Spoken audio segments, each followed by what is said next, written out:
Welcome na naman po kayo dito sa Makoy's Paradise, and for today's video ay i-update lang po natin itong ating bagong area dahil nga po sa 3 araw ng magkakasunod na bumubuhos po ang napakalakas na ulan, and may mga na-damage po tayo dito na kailangan i-repair. So unang-una mga ka-agri ay itong ating hinukay na balon.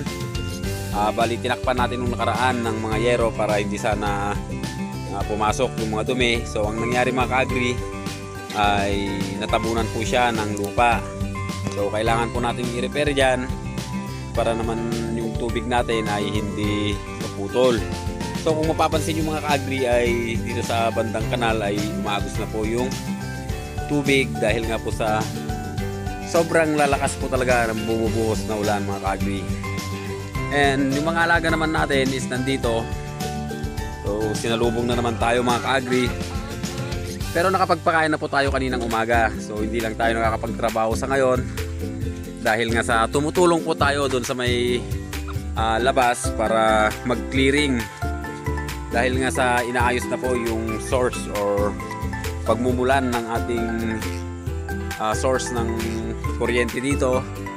Bali tumutulong po tayo na mag-clearing para naman mapabilis. And meron na rin po tayong naitanim dito na isang nyog. So konti-unti na po tayong nakakapagtanim.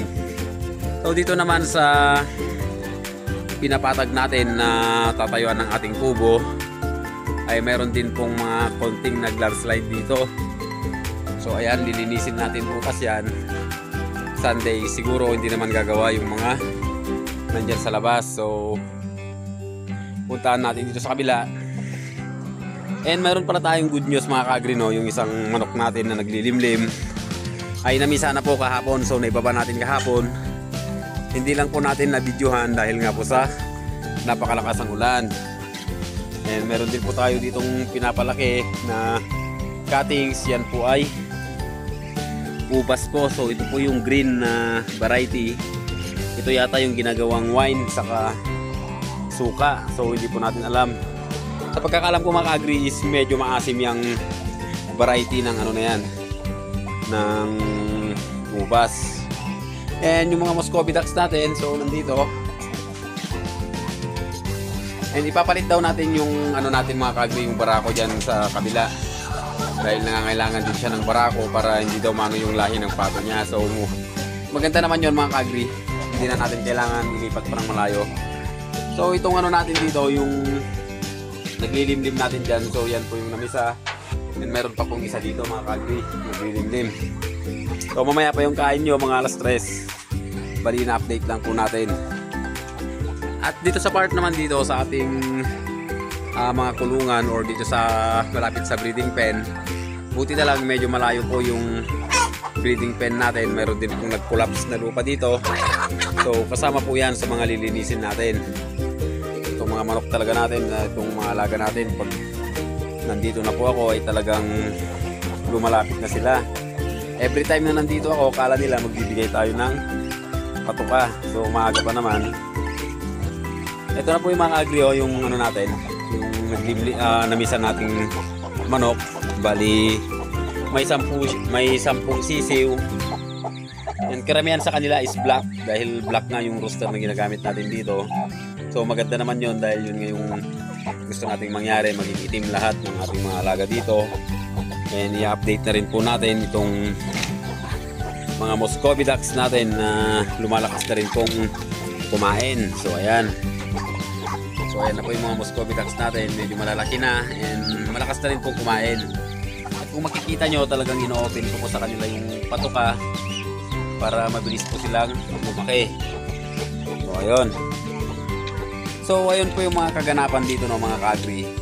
Konti lang naman yung na-damage dito sa atin sa 3 araw na ulan ng malalakas.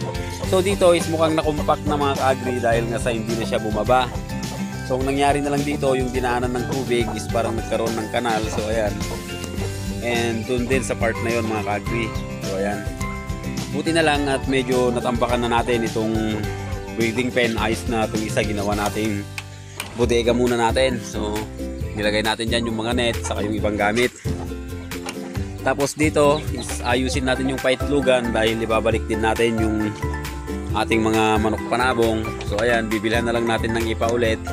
So pwede na naman. And siguro mga next week kung matutuloy po yung mga kukuha ulit ng kahoy dito is ibibigay pa rin natin yung ibang kahoy dyan na hindi naman pwedeng gawing tabla para konti na lang po yung lilinisin natin pagdating ng araw. So napakabilis tumubo ng mga damo dito, kailan lang yung pinag-grass cutter, kaya lang napakabilis lumaki or tumubo ng mga damo. So ayan mga ka-agri, green na naman po yung kulay ng paligid natin. And marami rin tayong mga talim ngayon. Meron tayong mga Madre de Agua, meron din tayong siling labuyo and talong. So yung 6 na pirasong talong ay doon ko na lang po nilagay sa bandang likuran dahil naubusan po ng ganyan yung itim na yan. So hindi ko alam yung tawag, nakalimutan ko na.